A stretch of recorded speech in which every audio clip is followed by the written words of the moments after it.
Jama'a masu kallon mu assalamu alaikum, barkamu da kasancewa cikin labarai daga gidan talabijin na NTA Kano. Sunana Samira Hamisu Shira. An kusa sharewa al'ummar garin Malikawa Garu da kewayo hawayensu a yayin da gwamnatin tarayya ta ci gaba da aikin madatsar ruwa da ke yankin. Wakiliyarmu Yohanasu Hassan Barau na da ƙarashin rahoton. Al'ummar da ke garin Malikawa Garu suna da duk wani dalili da za su nuna farin cikinsu ganin ma'aikata daga hukumar madatsar ruwa ta kogunan haɗeji da jama'ar ta zo yankin nasu. Ziyarar na da zummar duba aikin gina dam da ake musu a yankin nasu, wadda ake sa ran idan har an kammala zai ɗauki ruwa da ya kai kusa da cubic mita miliyan 2, kuma za a yi amfani da ruwan ne wurin harkar noman rani. Nan za mu samar da wurin noman rani mai yawan gaske. Wannan aka samar da shi zai samu mutane da yawa aikin yi. Manoma su samu ƙarin tattalin arzikin sai ingata. Wato matasan ba sai sun tafi shira wasu wuraren ba. Al'ummar wannan yanki sun yaba wa gwamnatin tarayya da wannan namijin ƙoƙari, inda suka ce hakan ya sa suna da yaƙinin za a samu ci gaba a ɓangaren tattalin arziki a yankin nasu. Da za mu taka na cewar sai dai wasu su ci arziki a gurinmu. Kuma wannan yunkuri da dan majalisa ya da kuma ita hukumar haɗeja jama'are muna godiya kwarai da gaske a madadin al'umma, kuma muna sa ran da Allah kamar yadda MD ya ce nan da makonni 2 za a zo a ci gaba da gudanar da wannan aiki. Al'umma wannan gari a shirye muke mu bada duk wani haɗin kai da gudunmuwa da ake nema. Ta ɓangaren lalata kayayyakin aiki kuwa da ake yi, shugaban hukumar na kula da madatsun ruwan Rabiu Suleiman Bichi ya yi kira ga al'ummar yankin da su mayar da hankali wurin sa ido don a ɗauki mataki ga duk wanda ya lalata kayayyakin. Ana sa ran za a fara aikin kafin nan da ƙarshen watan nan na Oktoba da muke ciki. Yohanasu Hassan Barau, labaran NTA. Har ila hukumar tattara kudaden haraji ta ƙasa ta jinjina hukumar koguna haɗe da jama'are bisa biyan haraji da ya kai naira biliyan 3 a shekara ta 2025. Yohanasu Hassan Barau na ɗauki da ƙarashin rahoton. Lokaci ne na nuna godiya yayin da ma'aikata daga hukumar da ke kula da karɓan kudaden haraji na tarayya suka kai takardar yabawa ga hukumar da ke kula da madatsun ruwa ta kogunan haɗeja da jama'are domin yawan kuɗin da suka bayar a matsayin haraji. Hukumar ta ba da haraji da ya kai kimanin miliyan 3,000 a shekarar 2025, wanda yana ɗaya daga cikin kuɗaɗen haraji da hukumar ta karɓa a ɓangaren arewa maso yammacin Najeriya. Mun duba mun tace mun tsefe mun ga suwaye suke ba da gudunmawa ta haraji ta ƙasa na domin ci gaban ƙasa, sai muka ga cewar haɗe jama'are a cikin hukumomin gwamnatin tarayya su ne kan gaba na biyan haraji da bin ƙa'idoji na biyan haraji. Shi yasa muka zo nan hukumar haɗe jama'are don mu gabatar musu da takardar godiya da nuna musu cewar su dinnan su ne. Manajan daraktan hukumar ya yaba wa hukumar ta FIRS domin duba irin cancanta da suka yi, tare da yaba musu da kuɗin da suka samar, inda ya ce za su ci gaba da wannan ƙoƙari domin bin ƙa'idoji kamar yadda gwamnatin tarayya ta gindaya. Mu haɗe jama'are muna bin diddigi duk kwaban da ya kamata a karba a tura gwamnati, muna karba muna tura a gwamnati daidai abin da doka ta tanada a lokacin da ya dace a karba kuma a lokacin da ya kamata a tura.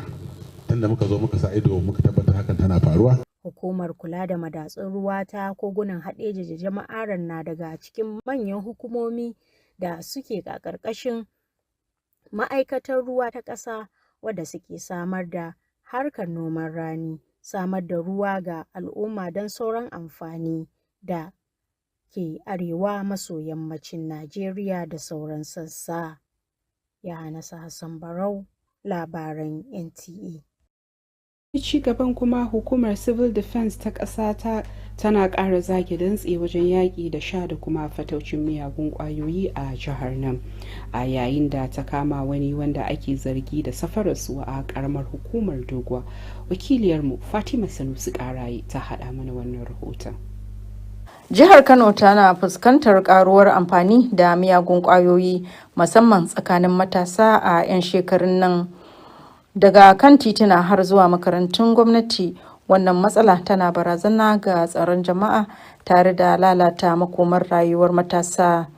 Saboda haka ne a cikin wani yunkuri na haɗin gwiwa domin kare makomar matasan Kano, hukumar sifil ta kama wani sanannen mai fataucin kwaya mai shekara 25 da wasu mutane biyu a karamar hukumar Doguwa. Koma da yaya take? Mun san abu ne wanda yake bai da kyau domin ya haukatar da mutane da dama, kuma ta ma yi sanadiyar mutuwar mutane da dama. Mai yawanci za ku ga direbobi sun sha ba su cikin hayacin kansu sun je suna kashe mana iyaye da 'yan uwa.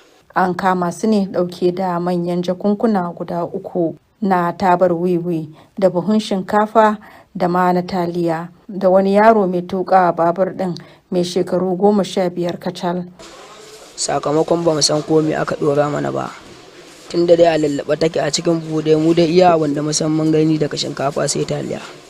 Kwamandan hukumar Bala Bodinga ya bayyana cewa wannan nuna karfafa haɗin gwiwar hukumomin tsaro da miyagun ayyuka da ke barazana ga makomar matasan Kano. Miƙa kayan da aka kama dai zuwa hannun hukumar NDLEA domin gudanar da cikakken bincike da gurfantar da waɗanda ake zargi a kotu.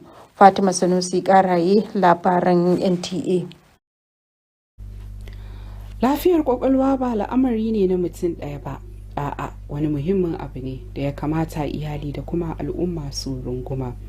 Wannan na kunshe a cikin sakon shugaban asibitin kula da lafiyar kwakwalwa na tarayya a garin Dawanau, Farfesa Auwal Sani, a yayin bikin ranar tuna lafiyar kwakwalwa ta duniya. Wakiliyarmu Binta Dawanau ta yi tattaki zuwa garin Dawanau ga kuma rahoton da ta haɗa mana.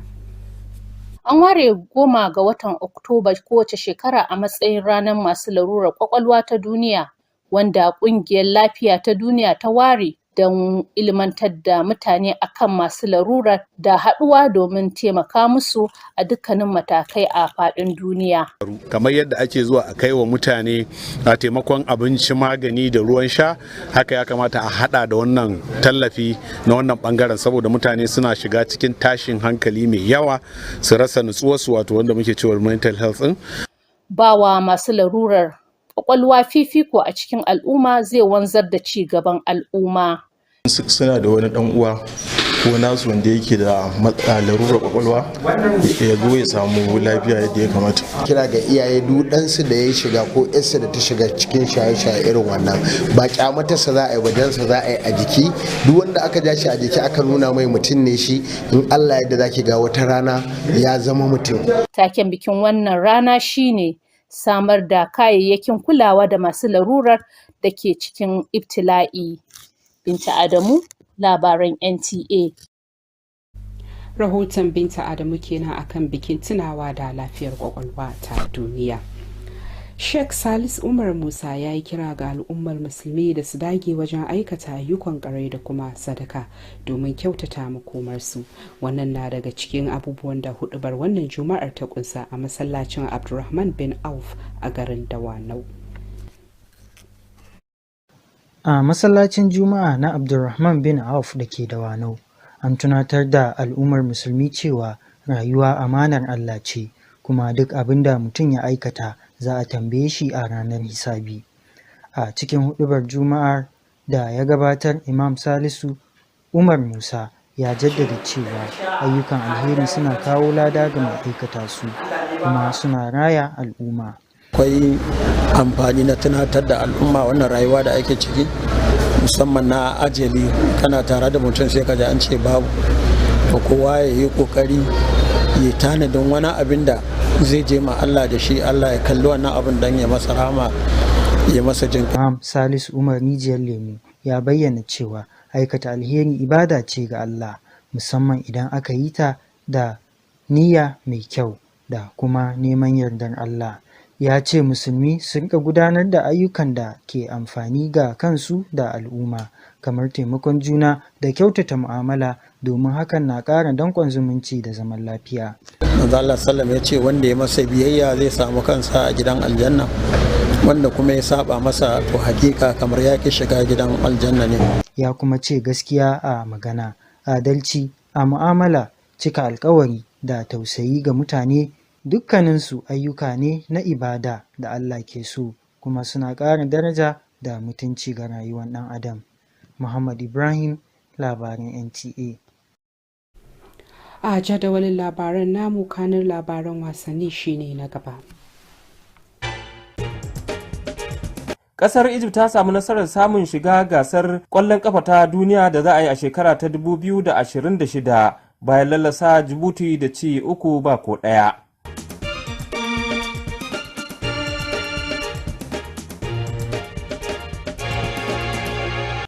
Chelsea ta ƙare buɗe wuta dangane da neman 'yan wasan Najeriya guda biyu, Abdul Kamaluddin da kuma Tahir Mai Gana.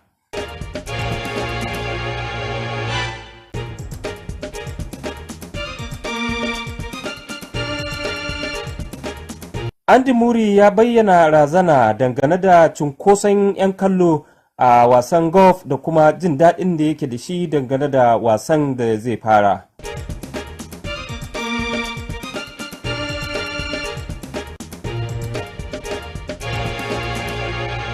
Joseph Parker zai kara da Fabio Wardley a dambansa na farko ajin nauyi a birnin London.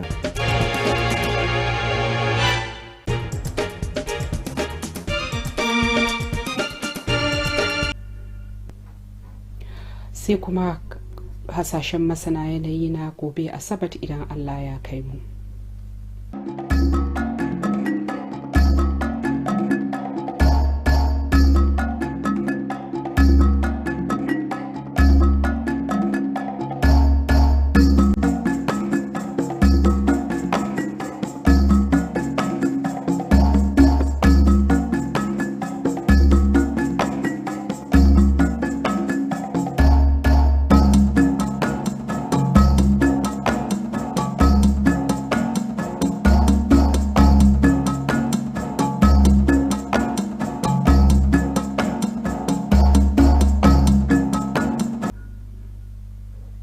To a wannan gabar muka zo ƙarshen labaran na wannan juma'a, sai dai kafin mu yi sallama da ku ga wani takaitaccen sako daga masana wanda yake cewa shuka itatuwa yana rage zafi, kare muhalli da kuma inganta iskar da muke shaƙa. Mu haɗa kai wajen shuka itatuwa domin samun muhalli mai sanyi da tsafta. To ni Samira Hamisu Shira ke cewa mu kwana lafiya.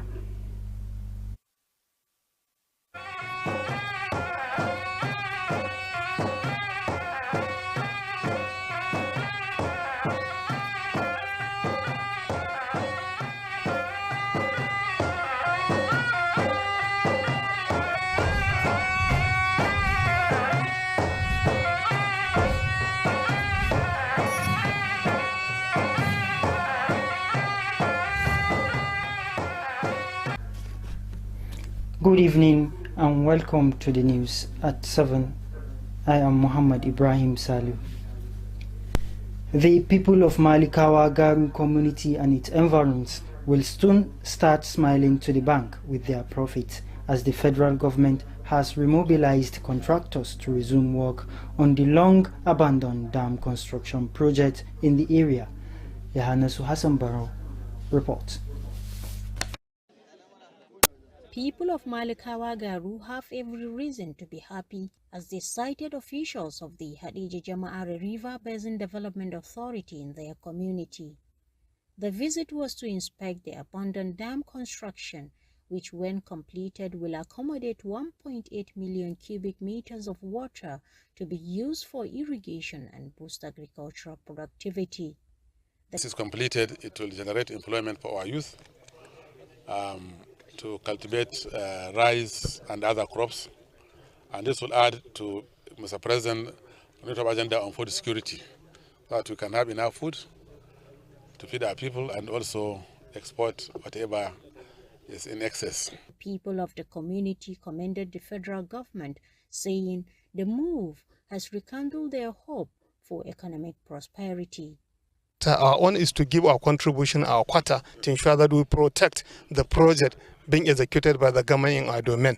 On the issue of vandalization at the project site, the managing director of the authority, Rabiu Suleiman Bichi, urged residents to be vigilant and report any suspicious activities to ensure the project's successful completion. The dam construction work is expected to commence before the end of October. In Kano, Yohannes Hassanbaro, NTA News.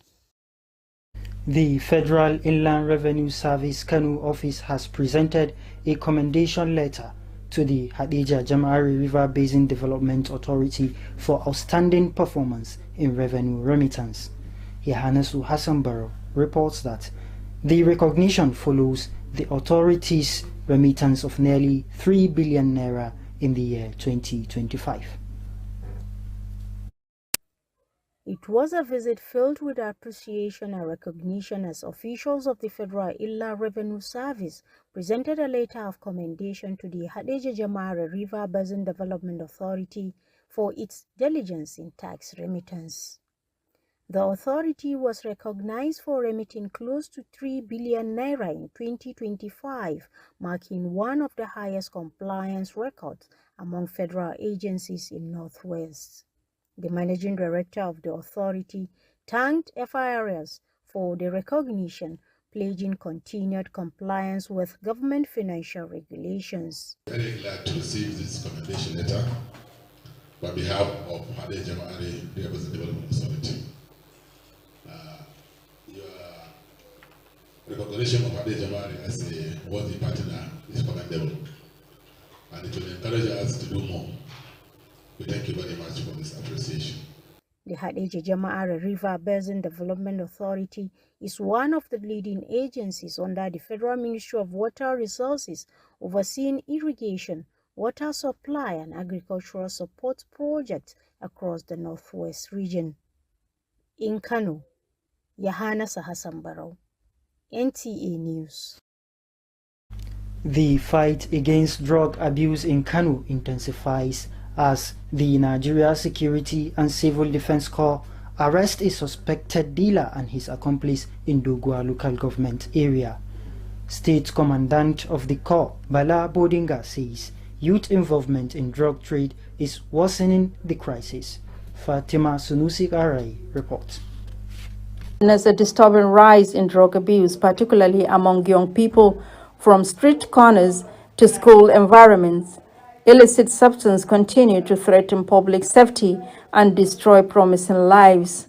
Security agencies say most of the drugs find their way into the state through local dealers who exploit minors as unsuspecting carriers. The Nigeria Security and Civil Defense Corps have arrested a 25-year-old notorious drug dealer and 2 others in Dogwa local government area.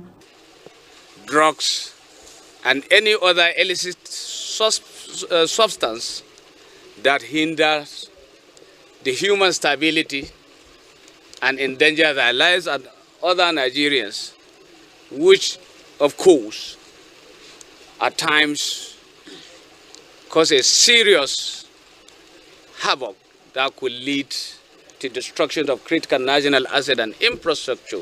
They were caught with 3 large sacks of Indian hemp, a bag of rice, and a carton of spaghetti on a motorbike ridden by a 15-year-old commercial cyclist who claimed he was unaware of the contents. They just gave me to carry it. I don't know anything about it. I don't have any relationship with him. The commandant of the Nigerian Security and Civil Defense Corps, Balabao Bodinga, said the arrest reflects Corps' renewed collaboration with sister security agencies to rid Kano of illicit drug activities threatening the future of its young people. The seized consignment has been handed over to the NDLEA for thorough investigation and prosecution. In Kano, Fatima Sanusi Arai, NTA News. Mental health is not just a personal concern, but a shared responsibility that strengthens families and communities. This was the message from the medical director, Professor Awal Sani, during the World Mental Health Day event organized by the Federal Neuropsychiatric Hospital, Dawanau. Binta Adamu reports. World Mental Health Day is observed annually on October 10th. It was initiated by the World Health Organization to raise awareness about mental health issues and to mobilize efforts in support of mental well-being worldwide. Commemorating the day in Kano comes with advocacy for stronger policies and services to support mental health for all. Mental health condition or mental health first aid, the psychological first aid is not being offered alongside other aids when people experience disaster. So what we are calling on the policy makers and our governments and our civil society organization is within their plan to address any disaster and catastrophe, which are usually part of us.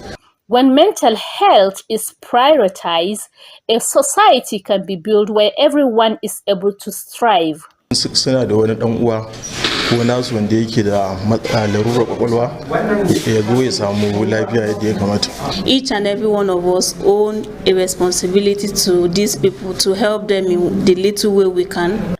The theme for this year is access to mental health services in catastrophe and emergency. Binta Adamu, NTA News. Sheikh Salisu Musa has urged Muslims to uphold acts of righteousness and charity as part of their responsibility to humanity and in preparation for accountability in the hereafter.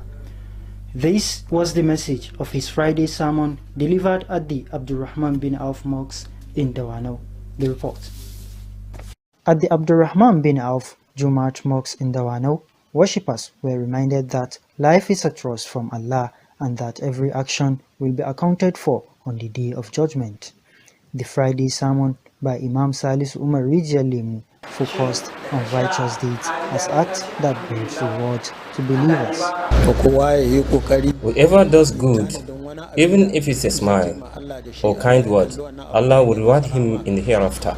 The Imam said righteous deeds are acts of obedience that benefit society and earn reward in the hereafter. He urged Muslims to carry out good actions with sincerity. Prophet Muhammad has said, whoever obeys him will enter paradise, and whoever disobeys him has refused himself paradise. He also stated that actions such as fairness in dealings, truthful speech, fulfillment of promises, and showing mercy are accepted forms of worship. Muhammad Ibrahim, NTA News. And now it's time we join our sport correspondent Amin Umar with happenings in the world of sport.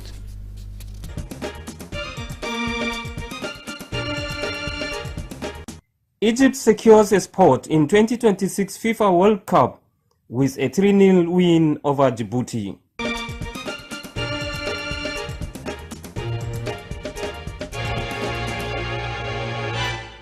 Chelsea intensifies chase for two Nigerian players, Abdul Jalil Kamaluddin and Tahir Maigana.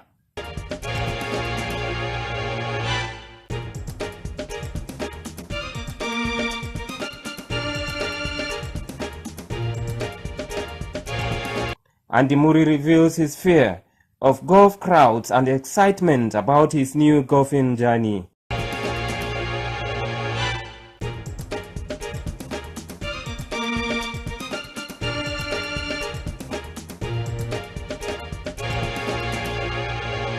Joseph Parker takes on Fabio Wadley in a highly anticipated heavyweight bout in London.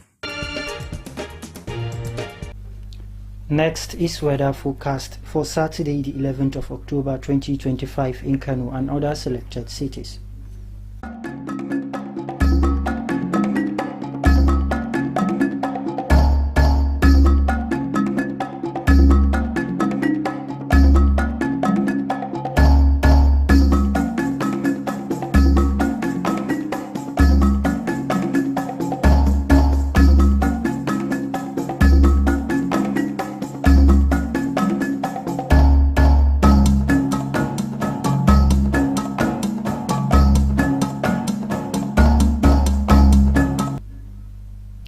This concludes our today's bulletin, but before we round up, here is our expert message. Planting trees help reduce heat, protect the environment, and purify the air we breathe. Let's join hands to grow a greener, cooler, and healthier environment. Thanks for staying with us.